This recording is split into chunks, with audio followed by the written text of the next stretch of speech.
Hello and welcome to this week's Hoosier News Source. I'm Kevin Wang. And I'm Deanna Albritton. February 12th is the last day for IU students living in the residence halls to choose a room or apartment in their own neighborhood. If you currently live in a neighborhood different than the one you want to live in next year, you'll have to wait until February 16th to make your choice. So unfortunately, for the many students who don't live in Central neighborhood but want to upgrade from their dorm room to a Wilkie or Union Street apartment, patience is the key. IU's opera program continues their 2011 season with the staging of two one-act operas. The show will be performed February 11th and 12th at the Music Arts Center. Hoosier News Source reporter Haley Nelson spoke with both cast and crew members for more details.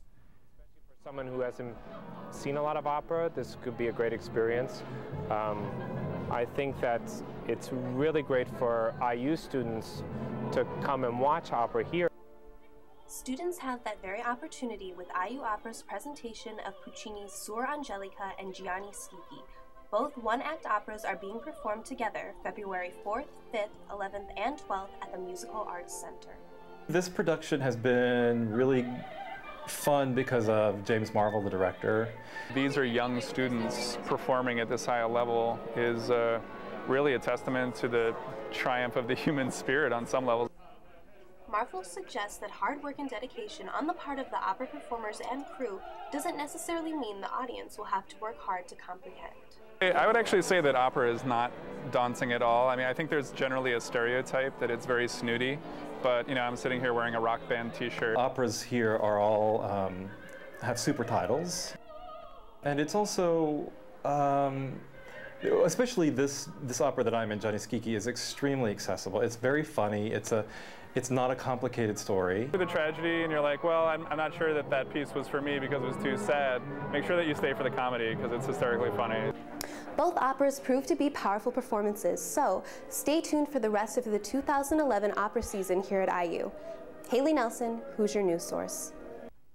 Chinese President Hu Jintao's 4-day state visit to the United States last month was an important one for American diplomacy. Last Thursday, John Pomfret, a veteran foreign correspondent for the Washington Post, spoke to more than 100 people at IU about his take on this rising superpower in the East.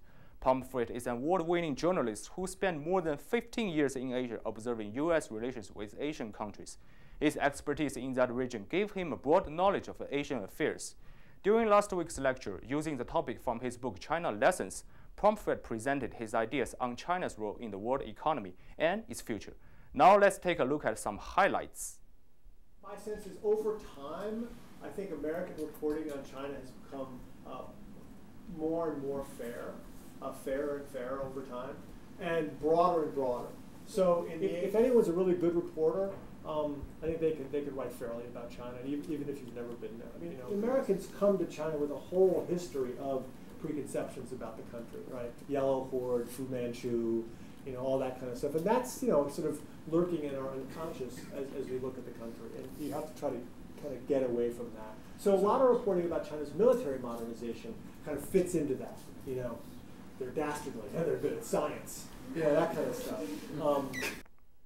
Last week, HNS correspondent Nancy Tyree spoke with IU parking officials to clarify where and when students are permitted to park on campus. And the second part of this investigative report, she examines the consequences of illegal parking. Between 2004 and 2009, Indiana University issued over 390,000 parking tickets. We spoke with Doug Porter to learn what you should do if you get one. Most people now appeal online because it's the easiest. You can get the ticket, outside your residence hall at 9 o'clock at night and appeal it at 10 o'clock at night. And whether you choose to appeal or pay your ticket, it is vital to take immediate action. The biggest leverage we have to collect the tickets is that if the ticket is placed on your bursar bill, then you can't get services from the university until you settle your bursar bill. Of course, if you accumulate enough parking tickets, it's possible we'll tow your car and your car will disappear, so that's probably pretty big incentive also. Most of the tickets we issue are probably $50 tickets, but the most common ticket is probably what we would call improper parking, which is usually one of two things. It's either having a permit and being in the wrong area, or being parked in an area that requires a permit, not having a permit. Surprisingly, Porter notes that there is no correlation between the growing student population and the amount of tickets issued. every year for like the last 10 years we've written fewer parking tickets.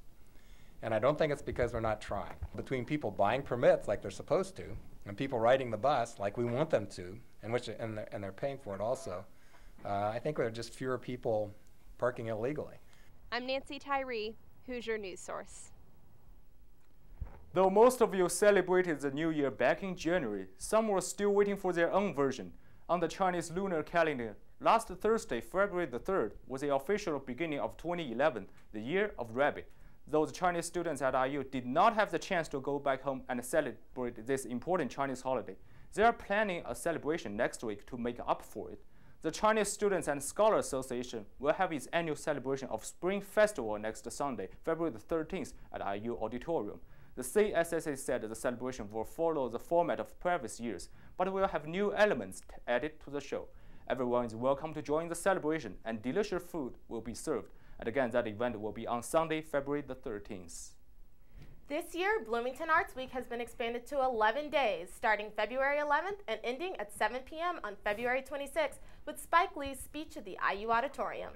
Lee, who is most known for directing cult hits Do the Right Thing and Malcolm X, and the 2010 HBO documentary If God is Willing and the Creek Don't Shine, will focus on encouraging creativity and imagination in young people. Free tickets for IU students are available now, and general admission tickets for non-IU students will be available starting at 10 a.m. Wednesday, February 9th. 2 weeks have passed since demonstrators took to the streets of Cairo in protest, and things are not getting better. 7,000 miles away here in the United States, hope exists that it will. Tune in Hoosier News Source next week as I sit down to talk to 2 Egyptian students about how they feel they have been affected by the conflicts back home. That should be a great interview, Kevin. Yes, I talked to them, and they are really willing to help let them to get their message out to people here in Bloomington.